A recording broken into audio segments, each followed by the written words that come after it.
आज का ये जो हमारा पॉडकास्ट है वो बहुत इंटरेस्टिंग होने वाला है, क्योंकि ये जो टॉपिक है this is very relevant for everybody, whether you are a male or a female, या फिर आप एक स्टूडेंट हो, या फिर आपकी एज ज़्यादा है कम है, कोई फ़र्क नहीं पड़ता। क्योंकि एक ऐसी लॉन्गिंग है जो हम सबके अंदर है, that is that deep within we all want to be happy. But इसके पीछे की क्या साइंस है, क्या साइकोलॉजी है, आज हम उसको समझने वाले हैं। आज हम डीपली ये समझने वाले हैं what is the psychology of happiness. और उसके लिए हमारे साथ में आज हैं डॉक्टर मयूरिका दास, जिन्होंने पीएचडी करी हुई है साइकोलॉजी में। तो आई थिंक उनसे अच्छा और कोई नहीं हो सकता आज हमारे पास इस टॉपिक की डेप्थ में जाने के लिए। आपके हिसाब से अगर कोई खुश रहना चाहता है तो उसको अगर कुछ टिप्स देनी हो या कुछ सजेशंस देने हो तो वो क्या होंगे? संदीप जी, मेरे ख्याल से ना सब लोग खुशियों के बारे में बात करते हैं, लेकिन सबकी खुशियों को लेके समझ बहुत अलग अलग है। कुछ लोग पार्टी करके खुश होते हैं, वो एक्साइटेड महसूस करते हैं। कुछ लोगों को किसी तरीके का नशा करने के बाद जो रश मिलता है या जो रिलैक्सेशन मिलता है, दो अलग अलग ट्रिप्स हो सकते हैं, उसमें वो उसे खुशी बुलाते हैं। कुछ लोग अपने एक्सपीरियंसेस को या अचीवमेंट्स को उसे खुशी बुलाते हैं। तो पहले समझने की बहुत ज़रूरत है कि क्या सच में ये सारी चीज़ें खुशियाँ ही हैं? Is this really happiness? तो रिसर्चर्स ने इस टॉपिक के ऊपर रिसर्च किया है और पाया है कि ये सारी चीज़ें हैप्पीनेस नहीं है। अलग अलग ये जो एक्सपीरियंसेस है, जैसे कि जब आप नशा करते हैं तब आपके अलग न्यूरोकेमिकल्स रिलीज़ होते हैं, और जब आप लॉन्ग टर्म खुशी महसूस करते हैं, जैसे कि आपके कज़न का बच्चा, आप उसको पहली बार गोद में उठाएंगे, या कोई या अपने बच्चे को, या अपने ओ माय गॉड अपने बच्चे को right. You must be having kids, no? Yeah. How old are they? My daughter is 9.5 years old. Oh, that's good. So अपने बच्चे के साथ जब आप वक्त गुजारते हैं, या अपने पेरेंट्स के साथ या अपनी नानी के साथ, दादी के साथ जब आप बैठते हैं और वो जो एक कनेक्ट होता है ना, तो क्या वो खुशी है? सो रिसर्चर्स ने पाया है, एंड इनफैक्ट हार्वर्ड के स्टूडेंट्स को स्टडी करके भी ओवर लॉन्ग टर्म रिसर्च ये देखा गया है कि human connect is actually very close to happiness. इंसान से इंसान का जो कनेक्शन होता है, जब हम एक दूसरे की इमोशंस समझ पाते हैं, एम्पथाइज करते हैं एक दूसरे को, फिर चाहे वो इंसान से इंसान का कनेक्शन हो या इंसान से जानवर का कनेक्शन। बिल्कुल। Can we call it a connection between two living beings? Yes, we can call it a connection between two living beings, because अगर आप ही की इसी बात को आगे ले तो ऐसे लोग हैं जिनको गार्डनिंग करके खुशी होती है और उनको अपने पौधों से प्यार होता है। तो फिर आप सही कह रहे हैं, इंसान से इंसान का जो कनेक्ट है ना, कि मैं तुम्हारे साथ हूँ, मेरे ख्याल से वहाँ पे बहुत ज़्यादा खुशियाँ हैं। इसकी 3 लेयर्स मेरे को नज़र आ रही हैं। एक आ रही है ह्यूमन टू ह्यूमन, एक आ गई ह्यूमन टू एनिमल्स या ह्यूमन टू प्लांट्स, एक आ गई ह्यूमन टू थिंग्स। कोई कहता है मेरे को पैसे से प्यार है, राइट। तो इन तीनों में डिफरेंस क्या है? जब ह्यूमन टू ह्यूमन है या ह्यूमन टू लिविंग बीइंग्स है, हम समझ रहे हैं कि वो कनेक्ट ना एवोल्यूशनरीली बहुत ज़रूरी है, क्योंकि इंसान ने सीखा है कि अगर मैं अकेला रह जाऊंगा तो मेरे ज़िंदा रहने के चांसेस कम हैं। अगर मैं एक दोस्त बना लूँगा तो मेरे ज़िंदा रहने के चांसेस बढ़ गए। अब वो दोस्त मेरे साथ मेरा कुत्ता हुआ या मेरा लगाया हुआ आम का पेड़ हुआ, क्योंकि हमेशा से ह्यूमन बीइंग्स के पास इतनी ज़्यादा एबंडेंस नहीं थी जितनी आज के समय में है। Make sense. सो इसलिए ह्यूमन का दूसरे लिविंग बीइंग्स के साथ कनेक्शन बहुत एक वैलिड चीज़ है। तो it's a need basically. It's a need, it's not a desire और अ विश और अ वांट। इनफैक्ट रिसर्च कहता है कि जो लोग लोनली है, लोनली वर्सेस सॉलिट्यूड हम समझते हैं कि अलग चीज़ है। सॉलिट्यूड वो है जब इंसान खुद जाके एकांत में अपने आप को ढूंढ रहा है, जो ऋषि महाऋषि बहुत दिग्गज लोग ढूंढते हैं अपने आप को, वो एक अलग चीज़ है। लेकिन लोनली जब मुझे दूसरों के साथ रहना है, लेकिन मेरे शाइनेस के वजह से या कि फिर मेरे पुरानी एक्सपीरियंस के वजह से मुझे दूसरों के साथ घुलने मिलने में तकलीफ़ होती है, तो मैं लोनली हूँ। लोनली लोगों का दूसरे लोगों के कंपैरिजन में बीमार होना ज़्यादा होता है, उनका सर्वाइवल भी कम होता है, नंबर ऑफ़ ईयर्स उनके कम होते हैं। तो आप सही कह रहे हैं कि ये हमारे बायोलॉजिकल नीड है कि हम दूसरे इंसानों से कनेक्टेड रहे। अगर आपकी बात को मैं थोड़ा सा और आगे बढ़ाऊँ तो ये हम 3 कैटेगरी सोच रहे थे, बट एक्चुअल में 2 कैटेगरीज हैं। एक है जो भी कुछ हमारे सर्वाइवल से कनेक्टेड है, जैसे लोगों के साथ हम रहना चाहते हैं, क्यों? क्योंकि we feel safe, we feel secure. Yes. जानवरों के साथ में जो हमारे पेट होते हैं, हाँ। उनके साथ में वी फील के एटलीस्ट हमारे पास में कोई है, हमारे साथ में कोई है, कि फॉर एग्जांपल रात को मैं सो रहा हूँ कहीं किसी जंगल में, तो मेरा पेट है मेरे साथ में, अगर कोई आया तो वो मुझे बचाएगा। ऐसे ही एक पेड़ है हमारे घर में, तो वो मेरे को ये सिक्योरिटी दे रहा है कि कल को अगर मेरे पास में खाने को कुछ भी नहीं हुआ तो उस पेड़ से मैं तोड़ करके खा सकता हूँ। बिल्कुल। घर के पास में नदी बह रही है, वहां से मैं पानी पी सकता हूँ। तो there are things which are connected to survival. Right. But गाड़ी तो हमारे सर्वाइवल से कनेक्टेड नहीं है। गाड़ी को तो Right. नाम खाएंगे ना पिएंगे, तो Right. वहां पे इतनी ज्यादा अटैचमेंट क्यों है? उसको हम क्या कहेंगे? मेरे ख्याल से वो ना कहीं पे सोशल वैलिडेशन से रिलेटेड है। अब आप सोचिए कि आप किसी हिमालय में रहते हैं और वहाँ पे आपके पास बड़े बड़े गहने हैं, अब आप अपने गहने पहन के कितना घूमेंगे आप बताइए? कोई सुबह से लेके शाम तक आपको मिलता नहीं है। हाँ, फिर वो जो भालू है उसका तो इंटरेस्ट आएगा नहीं, वो कहेगा ये क्या है, बल्कि वो और अट्रैक्ट हो जाएगा राइट खाने के लिए। तो वो गहने दिखाने के लिए आपको दिल्ली आना पड़ेगा, सोशलाइट पार्टीज में जाना पड़ेगा और फिर जाके बोलना पड़ेगा ये हमने अभी अभी फलाना ज्वेलर से लिया है। तो क्या होता है, हम सोशल वैलिडेशन के पीछे भाग रहे हैं जब हम सामान के पीछे जा रहे हैं। क्योंकि अगर आज के टाइम पे आप इंस्टाग्राम खोलेंगे, और ये चीज़ तो मैं बहुत देखती हूँ, जैसे बहुत सारे यंग लोग कॉन्स्टेंटली इंस्टाग्राम पे स्वाइप कर रहे हैं, लाइक कर रहे हैं। वो क्या लाइक कर रहे हैं? कपल्स गोल्स, वो लाइक कर रहे हैं बिलियनर गोल्स। एंड ये तो काफ़ी एक सिस्टमैटिक ब्रेन वॉशिंग मेरे ख्याल से कई सालों से हुई है, जो इसलिए इतनी हावी हो गई है। हमें ये बताया गया है कि जब आपके पास सामान होंगे, और छोटी मोटे सामान नहीं, बड़े सामान, ओके, महंगे सामान, ओके, तब आप खुश हैं, वरना आप खुश नहीं हैं। बट यहाँ पे एक बहुत इंटरेस्टिंग पॉइंट निकल करके आया। इनफैक्ट हमने इसको शुरू यहाँ से किया था कि ये 3 है, फिर 3 से हम 2 पे आए, कि which is connected to survival and which is not connected to survival. But अगर हम ध्यान से देखें तो ये 2 भी नहीं है, ये एक ही है। क्योंकि अगर इसको रूट लेवल पे कनेक्ट करें तो जो आप वैलिडेशन वर्ड यूज कर रहे हैं, अल्टीमेटली जो डीप विद इन जो नीड है उस इंसान की, वो है to connect with other people. क्योंकि वही बात हो गई ना, जंगल में जा करके कोई गहने तो पहनेगा नहीं। अब वो गहने क्यों पहन रहे हैं? क्योंकि उनको ये लगता है शायद ये गहने पहनने से, या ये बड़ी गाड़ी की वजह से, या बड़े घर की वजह से मेरे साथ में लोग ज्यादा जुड़ेंगे। राइट। जबकि ऐसा एक्चुअल में नहीं होता है, इसका ऑपोजिट होता है बहुत केसेस में। बिल्कुल। राइट। हम एक डिवाइड क्रिएट कर देते हैं अपने और सामने वाले के बीच में, शो ऑफ करके। राइट। तो हम और लोनली हो जाते हैं।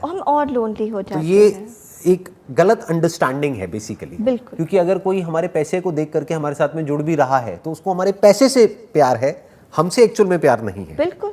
अब आपके पास देखिए करोड़ों फॉलोअर्स हैं, लेकिन जब आप बीमार होते होंगे या जब आप दुखी होते होंगे, तो आपके दुख को देख के, आपकी तकलीफ को देख के सच में अगर किसी का दिल दुखता होगा, तो वो आपके परिवार वाले ही होंगे, आपकी मम्मी ही होंगी, आपके आपकी वाइफ होंगी, साथ वाले ही होंगे।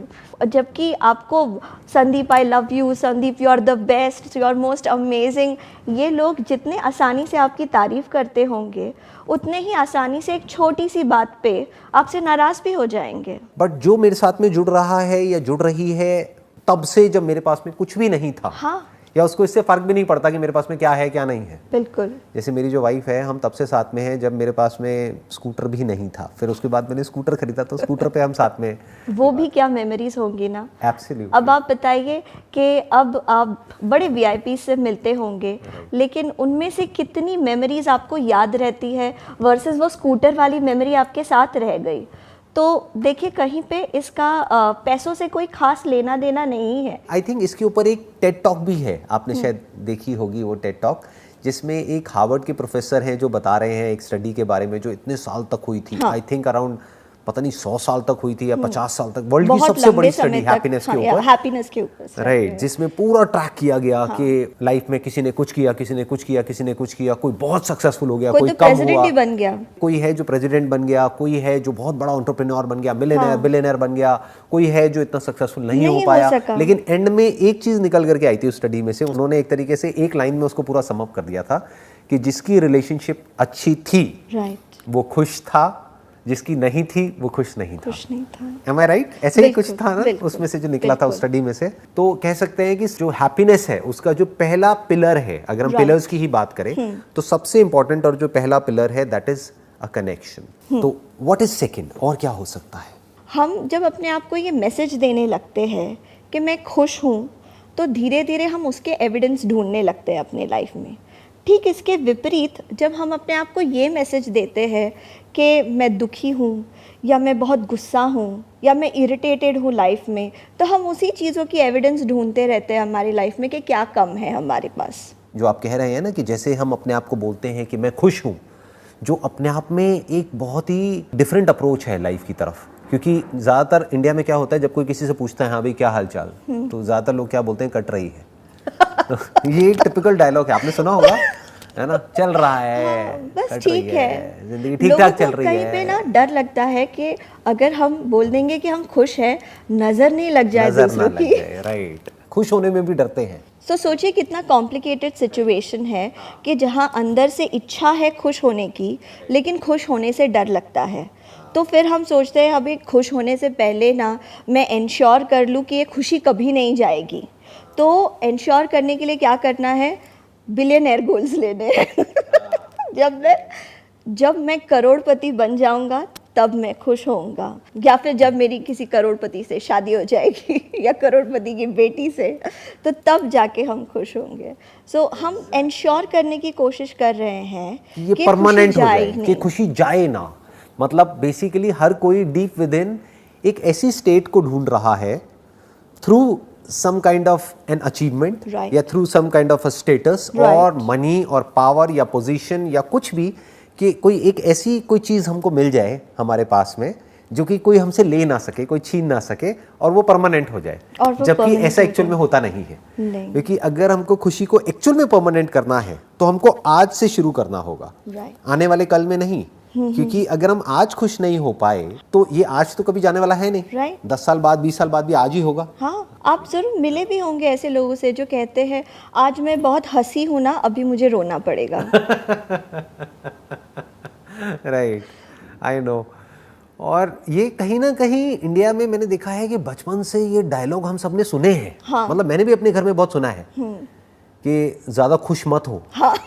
है ना, ये बड़ा एक टिपिकल एक डायलॉग नहीं है, ज्यादा खुश होने की जरूरत नहीं है, ज़्यादा खुश होने अभी की इतना ही तो हुआ है, हाँ। इससे क्या होता है, हाँ। अभी तो इतना और होना बाकी है, और होना जब वो हो बाकी जाएगा है। तब खुश होइयो। Right, मतलब हम हमेशा कहीं ना कहीं पोस्टपोन करते रहते हैं अपनी खुशी को। तुमको सिर्फ 90% ही तो मिला है, हाँ। कौन सा आईआईटी का एडमिशन मिल गया। 90% में क्या कर लिया तूने, वो देख उसको देख, उसके 99% आए हैं, हाँ। तेरे सिर्फ 90 आए हैं, ज्यादा खुश होने की जरूरत नहीं है। राइट। तो अब मेरे को एक बड़ी इंटरेस्टिंग स्टडी याद आ रही है आपकी इसी बात से, जो कुछ रिसर्चर्स ने मिल करके करी थी। उन्होंने क्या किया कि एक ग्रुप को 3 पार्ट्स में डिवाइड कर दिया। जो ग्रुप 1 था उसको बोला कि आपको लिखना है कि पिछले हफ्ते में ऐसा क्या है आपकी लाइफ में जिसके लिए आप थैंकफुल हो। आपने कहीं ना कहीं पढ़ी होगी इस स्टडी के नहीं, बारे में, ये सुना होगा। मुझे याद नहीं आ रही, लेकिन आप प्लीज बताइए। बट बड़ी इंटरेस्टिंग है ये, कि मतलब जो भी हम बात कर रहे हैं, जो भी आप कह रहे हैं, जो भी हम डिस्कशन कर रहे हैं, that is not just a point of view, that is scientifically proven. Right. उन लोगों ने क्या किया कि उन्होंने लिखा कि पिछले हफ्ते में ऐसा क्या हुआ मेरे साथ में, 5 चीजें, 5 things that I am thankful for. Right. और ऐसे ही दूसरे ग्रुप को बोला कि आप लिखो कि 5 biggest challenges in your life in the last 1 week. और बाकी जो तीसरा ग्रुप था उनको बोला आप कोई भी 5 चीजों के बारे में लिख दो। फिर बाद में 10 हफ्तों बाद जब इसके ऊपर स्टडी किया तो ये निकल करके आया कि ये जो ग्रुप 1 था जिसने लिखा कि 5 चीजें वो जो पिछले हफ्ते में which I am thankful for, Right, gratitude list. they were much more happier than the other 2 groups. Than the other 2 groups. Close to around 25%, Right. to put it in exact numbers. सिर्फ 10 हफ्तों बाद, मतलब 2.5 महीने के अंदर अंदर सोचिए वो 25% बढ़ सकती है खुशी। तो सोचो 1 साल में क्या हो सकता है। सोचिए 1 साल में क्या हो सकता है। ये तो हम होमवर्क में भी कई बार क्लाइंट्स को देते हैं कि आप एक ग्रैटिट्यूड लिस्ट बनाइए, उसे मेंटेन कीजिए। देखिए शुरुआत में आप ग्रैटिट्यूड लिस्ट बनाने लगेंगे तो आपको 4-5 चीज़ों के बाद कुछ सूझेगा ही नहीं, लेकिन जब आप अपने आप को फोर्स करते हैं, नहीं कैसे भी करके मुझे 50 लिखनी ही है, तो फिर आपको अपनी एजुकेशन याद आती है, आपके हाथ पैर याद आते हैं, कोई अनुभव अगर आपके साथ हुआ है, हो सकता है आप धीरे धीरे ऐसे जगह पे पहुँचे जहाँ पे जो आपके साथ बुरा हुआ है इसके लिए भी आप धन्यवाद देंगे अपने भगवान को या इस सृष्टि को कि वो नहीं हुआ होता ना मेरे साथ तो आज मेरे साथ ये अच्छा नहीं होता। सो धीरे धीरे हम अच्छी चीज़ों के ऊपर ध्यान लाना शुरू कर देते हैं। बात ऐसी ही है कि अगर आपके एक दांत में दर्द है, आप डेंटिस्ट के पास जाते हैं, डेंटिस्ट बोलता है दांत निकालना पड़ेगा, दांत निकाल दिया। अब जब वो दांत नहीं है तो हाँ, शुरुआत में ज़बान बार बार हमको याद दिलाती है, देख के दांत गया ना, ज़बान ये वहीं तो, जाती है। हाँ, ज़बान बार बार वही जाती है। लेकिन उसका मतलब ये तो नहीं आप खाना खाना छोड़ देते हैं। हम खाना खाते हैं ना, जो चीज़ें हमारे पास है उसी का इस्तेमाल करके हम ज़िंदगी में आगे बढ़ते हैं। तो ये ग्रैटिट्यूड लिस्ट इसी तरीके से मदद करती है कि जो चीज़ें हमारे पास है हम उनको कॉन्शियसली उनके बारे में अवेयर हो जाए, उनके बारे में ज़्यादा प्लेजेंट फील करे और बोले कि हाँ, ये तो सच में बहुत वैल्यूबल चीज़ है जो मेरे पास है। तो इस तरीके से हम अपनी खुशियों को बढ़ा सकते हैं। आपने एक बहुत अच्छी बात कही थी कि अगर हमें खुश होना है तो आज में होना है, क्योंकि कल भी जब खुशी आएगी, जब जिस कल का इंतज़ार कर रहे हैं वो कल भी तो आज ही बनेगा ना। अगर हमें आज में खुश होना नहीं आता तो हम कैसे खुश होंगे? उसके ऊपर ना मैं अपनी एक ऑब्जर्वेशन आपके साथ शेयर करूँगी। प्लीज़। मैंने देखा है, हम किसी बड़े मॉल में जाते हैं, ओके, और वहाँ पे हमें दो किस्म के लोग नज़र आएंगे। कुछ ऐसे लोग जो मॉल में जा रहे हैं, चल रहे हैं एक बहुत ही स्टॉइक अपीयरेंस के साथ, यानी कि उनके चेहरे पे कोई ख़ास एक्सप्रेशन नहीं है, हम आसानी से खुश नहीं होते हैं, ये डजंट इम्प्रेस मी। और एक और कैटेगरी ऑफ लोग होते हैं जो सारी चीज़ों को बड़ी बड़ी आँखों से देखते हैं, वो उन चीज़ों को ख़रीद नहीं सकते, लेकिन फिर भी मॉल की रोशनी देखकर, वो एस्केलेटर लिफ्ट देख के, वहाँ पे सबसे सस्ता खाना देखकर, उसे ख़रीद पाकर वो बहुत खुश हो जाते हैं। So happiness is less to do with what you have and it's more to do with what's your perspective about What you have got. Yes. मतलब आपका ध्यान कहाँ है कि जो आपके पास में है या जो आपके पास में नहीं है। जो आपने दांत वाला एग्जांपल दिया, हाँ। कि जो दांत आपके पास में नहीं है वहां पर आपकी जीभ जा रही है या आपकी जीभ जा रही है, बाकी के जो दांत है उसको फील कर सकते हो ना अगर चाहो तो, कि अभी ये तो सलामत है, ये भी कल जा सकते हैं लेकिन अभी तो है। अभी तो है। Right. दुनिया में कोई चीज़ ऐसी परमानेंट नहीं है, सुना है। इनफैक्ट इसके ऊपर एक बहुत ही इंटरेस्टिंग एक एक्सरसाइज हम उसको बोल सकते हैं या एक हैबिट बोल सकते हैं जिसको मैं खुद अपनी पर्सनल लाइफ में फॉलो करता हूँ। What I do is every day in the morning I just ask my self a simple question, what's good in my life. फिर क्या होता है कि अपने आप ही हमारा जो ध्यान है वो ऐसी चीज़ों की तरफ जाने लग जाता है जो भी कुछ हमारे पास में अच्छा है, राइट, वो दिखने लग जाता है। वो दिखने लग जाता है। और ज़्यादातर लोग क्या करते हैं, जो जाने अनजाने अपने आप से कुछ ऐसा सवाल पूछ लेते हैं जो मैंने देखा है बहुत कॉमन है अपने रिलेटिव्स में, फ्रेंड्स में, आपने भी देखा होगा अपने पेशेंट्स में, कि मेरे साथ में ऐसा क्यों हो रहा है। आप समझ, ये कितना कॉमन है ना इंडिया में, भगवान मेरे साथ में ऐसा क्यों कर रहा है, मेरे साथ में इतना बुरा क्यों हो रहा है। सो अल्टीमेटली क्या हो रहा है कि उन्होंने एक ऐसा क्वेश्चन पूछ लिया है, उसका एंड रिजल्ट दुखी होने वाला है क्योंकि वो नेगेटिव ही होगा, क्योंकि वो असल में एक पॉजिटिव हो ही क्वेश्चन नहीं है। हाँ। वो एक्चुअली क्वेश्चन के रूप में एक छुपा हुआ स्टेटमेंट है और एक बिलीफ सिस्टम है। इट इज़, मेरे साथ ये बुरा होना ही नहीं चाहिए, मुझे प्यार में धोखा मिलना ही नहीं चाहिए, मेरे पार्टनर ने मुझे कभी झूठ बोलना ही नहीं चाहिए। हमें लगता है कि ये सवाल है कि इसने मुझे झूठ क्यों बोला, मुझे पैसों का लॉस क्यों हो गया, इतना सब बुरा मेरे साथ ही क्यों होता है। हम एक्चुअली कह रहे हैं कि ये सारी बुरी चीज़ें मेरे साथ होनी ही नहीं चाहिए, और ये हमारी एक बहुत एक रिजिड बिलीफ हम इसको बोलते हैं, एक स्ट्रॉन्ग डिमांड है कि चीज़ें ऐसी ही होनी चाहिए, जैसा मैं चाहता हूँ या जैसा मैं चाहती हूँ वैसा ही मेरे साथ में होना चाहिए। Right. लाइफ मेरे हिसाब से चलनी चाहिए, सब मेरे हिसाब से चलनी चाहिए, ये पूरी दुनिया मेरे हिसाब से चलनी चाहिए। Yeah. जैसे मैंने एक और एक डायलॉग सुना है और बहुत कॉमन एक क्वेश्चन है जो मेरे ऑलमोस्ट हर सेशन में कोई ना कोई पूछता है, अच्छे लोगों के साथ में बुरा क्यों होता है। अगर आप इस क्वेश्चन को और समझने की कोशिश करेंगे तो बेसिकली वो क्या कर रहे हैं, उन्होंने एक लाइन ड्रॉ कर दी है, अच्छा और बुरा। Right. अच्छा कौन, मैं, दुनिया मतलब बुरी, बाकी right. सब बुरे हैं बाकी सब और मैं अच्छा हूँ, Right. या मैं अच्छा हूँ मेरी बीवी बुरी है। राइट। सो अच्छा कौन है ये भी हम डिसाइड करेंगे, हमको क्या मिलेगा ये भी हम डिसाइड करेंगे। Right. तो हम अपने आप को एक भगवान जैसी रिस्पॉन्सिबिलिटी दे रहे हैं। हाँ. हम इंसान हैं, भगवान की रिस्पॉन्सिबिलिटी क्यों लेने जा रहे हैं। Right. इंसान हो के भगवान की रिस्पॉन्सिबिलिटी लेंगे तो दुखी होना है। और शायद यही वजह है, इसीलिए बहुत सारे लोग दुखी रहते हैं, क्योंकि जाने अनजाने हम अपने आप से इस तरह के क्वेश्चंस पूछने लग जाते हैं जिसका आउटकम हमको दुख की तरफ लेकर के जाएगा। उसकी जगह पर अगर हम ऐसे क्वेश्चंस पूछें जिसका जवाब हमारे पास नहीं भी है, लेकिन हमको पता है कि उसका आउटकम कुछ अच्छा ही आएगा, जैसे मैंने अपने क्वेश्चन का आपको एग्जांपल दिया, what's good in my life, what's good in my life, इसका जो एंड रिजल्ट है वो दुख हो कैसे सकता है? It's not possible. It's not possible. क्योंकि मेरा ध्यान कहाँ चला गया, क्योंकि जैसे ये क्वेश्चन आता है ना माइंड में, तो एकदम से हमारा जो ध्यान है वो हमको दिखाने लग जाता है छोटे छोटे कुछ ऐसे मूवमेंट्स जो बहुत ही इनसिग्निफिकेंट होंगे किसी और पर्सन के पॉइंट ऑफ व्यू से, लेकिन that is real happiness. Right. In fact counselling में भी हम लोगों को एक्सरसाइज देते हैं कि आप ना पहले अपने विचारों को लिखिए, क्योंकि विचार पता ना तो लगे गोल अंदर गोल चल क्या घूमते रहा है। रहते हैं। राइट। हमें ऐसा वो लगता एक है loop हम बन जाता घंटों है। तक विचारों में डूबे हुए हैं, लेकिन अगर हम उन्हें लिखने जाएंगे तो आधे पेज में खत्म हो जाएंगे। क्योंकि वो रेपिटेटिव होते हैं। हाँ, क्योंकि वो रेपिटेटिव होते हैं। तो एक बार आप लिख लो और उसके बाद जैसे कि आपने कहा, उसके बाद सही सवाल पूछना, what's good in my life, ये जो मैं सोच रहा हूँ कि यार मेरे साथ तो कुछ अच्छा होता ही नहीं है, अगर हम ऐसे विचार ला रहे हैं, इज़ दैट रियली ट्रू, मतलब क्या ये रियलिस्टिक सोच है? ओके, इस सोच का एविडेंस क्या है मेरे पास? क्या ये सोच मुझे फ़ायदा कर रही है या नुकसान कर रही है? तो अगर नहीं मेरे लिए बेनिफिशियल है, जैसे मैं उसके बगैर जी नहीं पाऊँगा, जैसे हम ऐसा ना दिल टूटने के बाद कहते हैं हम उसके बगैर जी नहीं पाएंगे, तो लिखने के बाद सच में पूछना, इज दिस रियलिस्टिकली ट्रू? मतलब ऐसा कौन सा हॉस्पिटल है जहाँ पे डॉक्टर बोलता है कि अरे जल्दी इसकी गर्लफ्रेंड को बुलाओ, ये सांस नहीं ले पा रहा है। Make sense. मतलब what you are saying is कि अगर कोई बोलता है कि मैं ऑक्सीजन के बिना नहीं जी पाऊंगा, हाँ। तो समझ आता है। Right. पानी के बिना नहीं जी पाऊंगा, समझ आता है। बट मैं अपनी गर्लफ्रेंड के बिना नहीं जी पाऊंगा या बॉयफ्रेंड के बिना नहीं जी पाऊंगी, नहीं जी मैं तो मर जाऊंगा, मैं तो मर जाऊंगी। ये डायलॉग हमने ओल्ड एज में भी बहुत सुना है कि अगर आपको कुछ हो गया तो पता नहीं मेरा क्या होगा, मैं तो जी नहीं पाऊंगी एक दिन भी। उसके बाद में वो मरते ही नहीं है।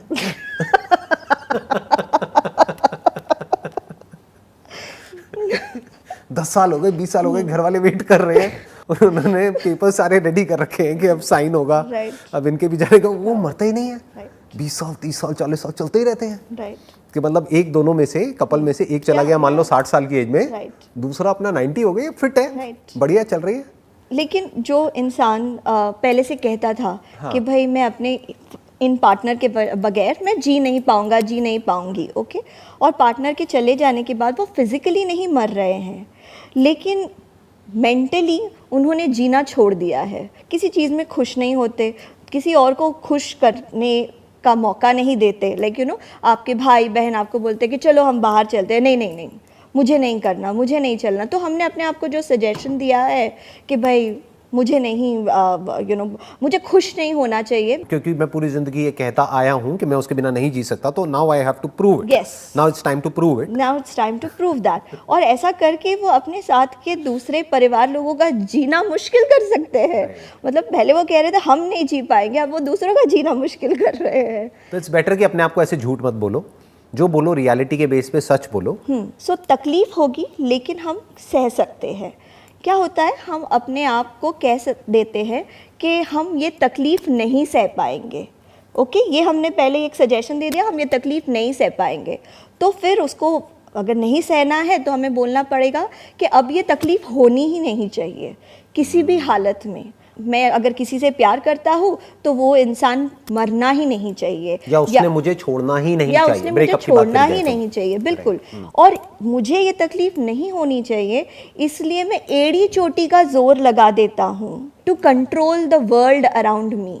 अगर हम चाहते हैं हमारा पार्टनर, गर्लफ्रेंड, बॉयफ्रेंड हमको छोड़ के नहीं जाए, तो हम उसके चैट्स चेक करने लगते हैं, लाओ तुम्हारा फ़ोन लाओ, और फिर हम उसको बोलते हैं लोकेशन शेयर करो, कहाँ पे हो, हम उसके ऊपर नज़र रखने की कोशिश करते हैं। तो पॉजेसिवनेस की भी यही जड़ हो गई ना, जिसकी आप बात कर रहे हैं। right. जैसे माँ बाप भी कई बार अपने बच्चों को लेकर के बहुत ज़्यादा ओवर प्रोटेक्टिव, ओवर पॉजेसिव हो जाते हैं।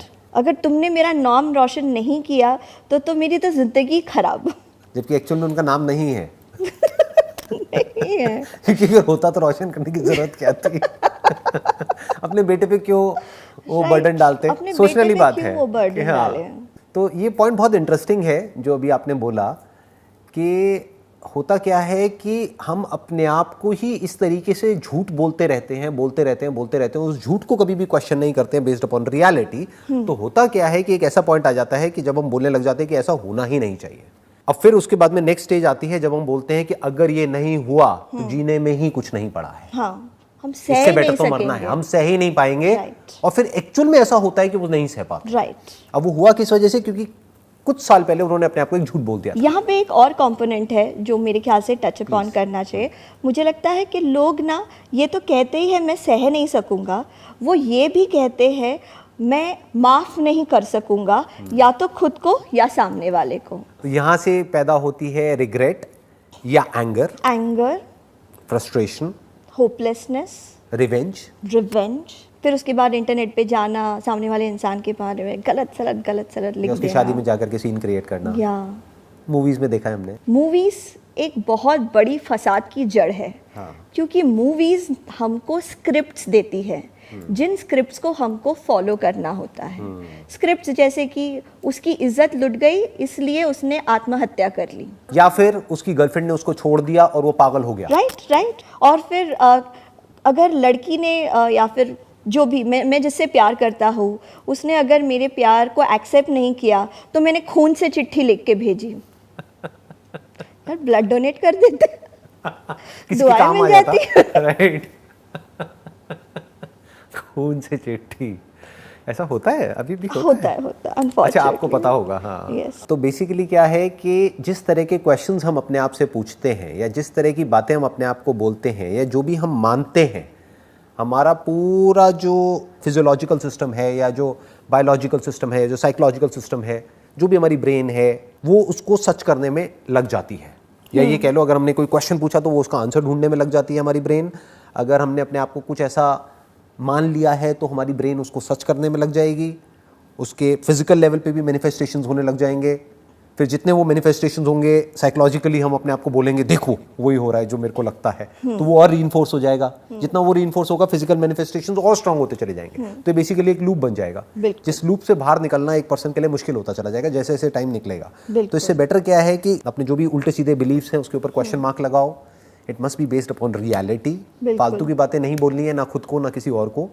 दूसरा, अगर क्वेश्चन पूछने ही है अपने आप से तो ढंग के क्वेश्चन पूछो, बजाय ये क्वेश्चन पूछने के कि भाई मेरी लाइफ इतनी बुरी क्यों है, क्योंकि फिर तो हजारों रीजंस ऐसे हमको दिखेंगे कि उस पॉइंट को प्रूव कर देंगे कि मेरी लाइफ बुरी है।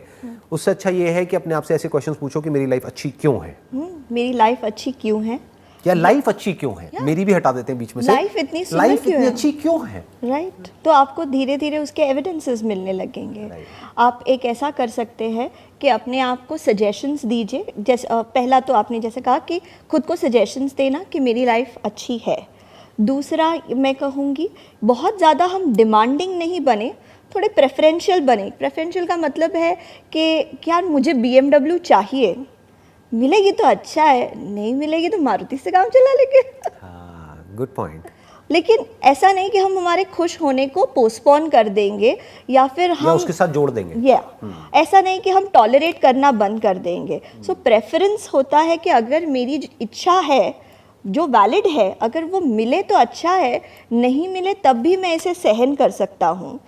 सो प्रेफरेंशियल होना एक और तरीके से अच्छा है क्योंकि वो हमारे विचारों में फ्लेक्सिबिलिटी लाता है। देखिए, एक इंटेलिजेंट ब्रेन हमेशा एक फ्लेक्सिबल ब्रेन होता है क्योंकि वो एक काम करने का सिर्फ एक ही रास्ता नहीं जानता, वो 10 रास्ते ढूंढ के निकाल सकता है कि हम इस काम को कैसे करेंगे।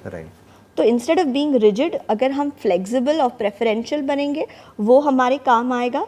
और ख़ुद को माफ़ करने के लिए रेडी होना पड़ेगा कि यार मेरा एंट्रेंस क्रैक नहीं हुआ, वो मुझे छोड़ के चली गई, या फिर फलाना ने मुझे शादी का प्रॉमिस किया था लेकिन अभी वो US चला गया मुझे छोड़ के। It's okay, I can forgive him, I can forgive my self. ज़्यादातर ऐसा होता है कि उस टाइम पे वो बुरा लग रहा होता है और बाद में जाकर के इंसान बोलता है अच्छा हुआ। हाँ है ना, कितने लोगों के साथ ऐसा होता है। मैं ठीक कह रहा हूँ, गलत कह रहा हूँ, ऐसे आई होता है। होप बहुत सारे लोगों के साथ, देखिए जिनकी सोच ये है कि आज में खुशी है, तो वो कल की मिस्टेक्स पे हंसेंगे, कि जो उन्होंने कल मिस्टेक्स की थी पास्ट में उसके ऊपर हंसेंगे, और वो फ्यूचर में भी मिस्टेक्स करने को रेडी होंगे। बिल्कुल।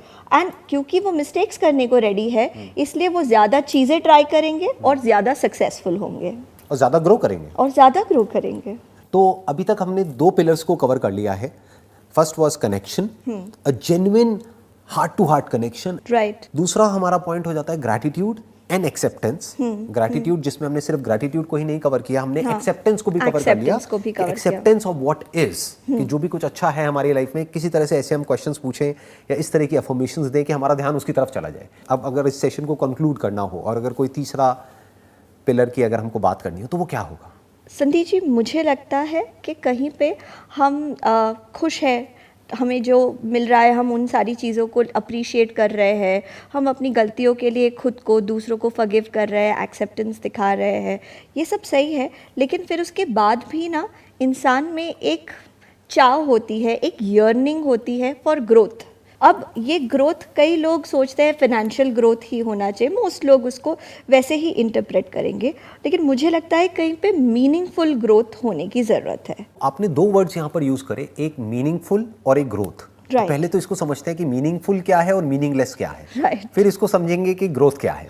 मीनिंगफुल ग्रोथ एक ऐसी चीज़ है जो हमें एज इंडिविजुअल्स स्ट्रॉन्गर इंडिविजुअल बनाता है, हमारी पर्सनालिटी को स्ट्रॉन्ग करता है, हमारी सहन शक्ति को बढ़ाता है, हमारे दूसरों को इन्फ्लुएंस करने की शक्ति को बढ़ाता है, you know, in a positive way. कि क्या, जैसे आप अपने काम से कई लोगों को पॉजिटिवली इन्फ्लुएंस कर रहे हैं, 10 सालों में लोगों का भी आपके वीडियोस को देख के लाभ हुआ है। 10 सालों में आपने भी नोटिस किया होगा कि आप वही जगह पे नहीं है जहाँ पे आप पहले थे। बहुत मेजर डिफरेंस है, क्योंकि अगर मैं खुद अपनी पुरानी 10 साल पुरानी वीडियोस उठा करके देखता हूँ, हाँ, तो वो एक अलग पर्सन था, ये एक अलग पर्सन है, एक अलग पर्सन है।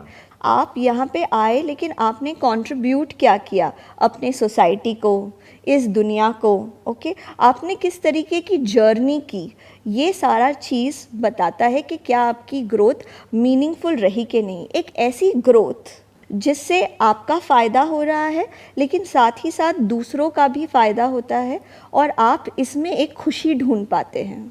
क्या हम यहाँ पे ये वर्ड यूज कर सकते हैं, कंट्रीब्यूट करना, कि आप क्या कंट्रीब्यूट कर रहे हैं, आप क्या कंट्रीब्यूट कर रहे हैं एज एन एंटरप्रेन्योर या एज अ पर्सन, आप क्या कंट्रीब्यूट कर रहे हैं इस सोसाइटी में, बजाय कि आप यहाँ से क्या ले रहे हैं, उसको हम मीनिंगफुल बोल सकते हैं।